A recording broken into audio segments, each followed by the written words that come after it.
Good morning বন্ধুরা, আপনারা আগের ভিডিওতে দেখেছেন আমরা ওনল্যান্ড রিসর্টে ছিলাম। আমরা ছিলাম 704 নম্বর রুমে, যেটা একজনের প্রাইভেট প্রপার্টি। আর এই প্রাইভেট প্রপার্টিটা আমরা বুক করেছিলাম এই নাম্বারে ফোন করে। তো যাই হোক, আপনারাও যদি যেতে চান অবশ্যই এই নাম্বারে ফোন করবেন আর ঘুরে নেবেন দীঘার এই সি বিচ এবং দীঘার এই সুন্দর রিসর্টে আপনারা থাকতে পারবেন। আমাদের খুব ভালো লেগেছে, সমস্ত ফ্যামিলি নিয়ে আমরা ছিলাম। তো আজকের ভিডিওতে চলুন আমরা দেখে নিই দীঘার মোহনা। আর এই মোহনা আমরা ঘুরতে যাচ্ছি। তো বন্ধুরা, এখন আমরা চললাম মোহনা দেখতে।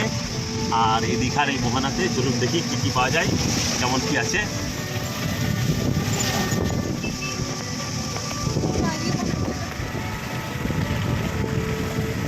তো আমরা চলে এসেছি মোহনাতে।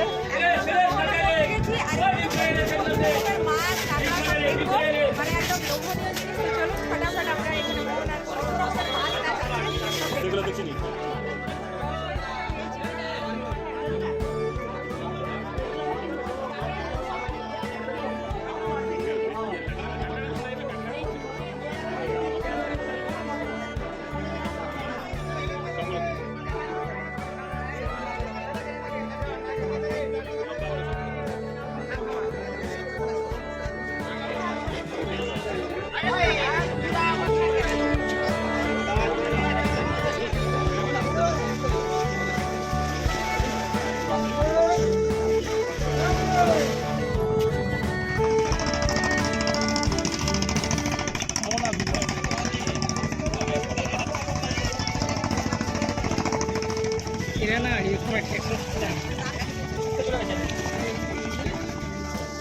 মোহনাতে এসে এত লোভ লাগছে, এখানে নানান রকমের দোকান আর দারুণ দারুণ এই দেখুন শাখাও পাওয়া গেছে। তো আর লোভ সামলাতে পারছি না। এখানে রাজনন্দিনী বাবা আমাকে দারুণ একটা ডিজাইনের শাখা কিনে দিল। এই দেখুন, আমি হাতে পরেও নিয়েছি। কেমন লাগছে অবশ্যই কিন্তু কমেন্টে জানাতে ভুলবেন না।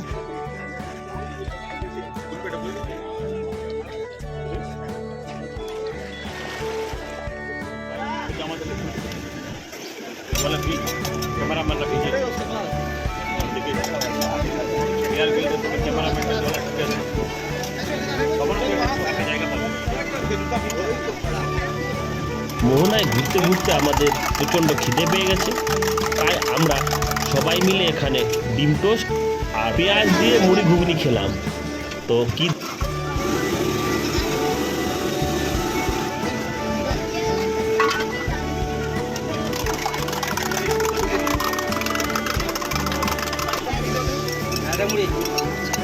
বাবু, এদিকে আসো বাবু।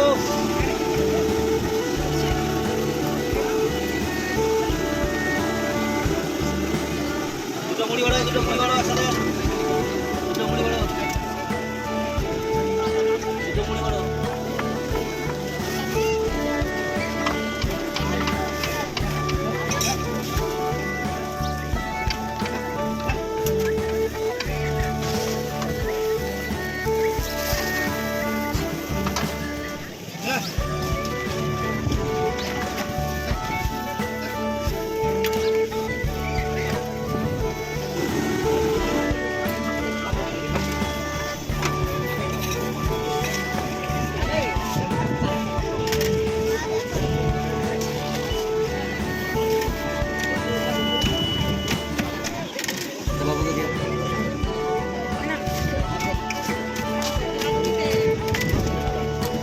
একটা ঘুরমুড়ি।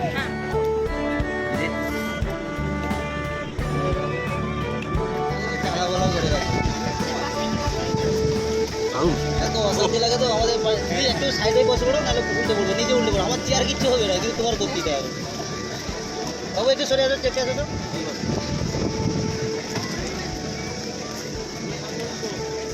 মোহনা ঘোরা হলো এবং মোহনাতে আমরা খাবার খেলাম।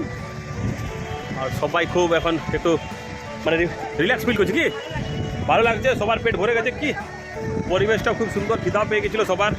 সকাল ভোর থেকে চলছে আমাদের অভিযান। হ্যাঁ, মাঝখানে ডাব খাওয়া হয়েছে। আর এই যে কেমন লাগছে রাজমিত? ভালো লাগছে রাজমিত, বলে দিচ্ছি।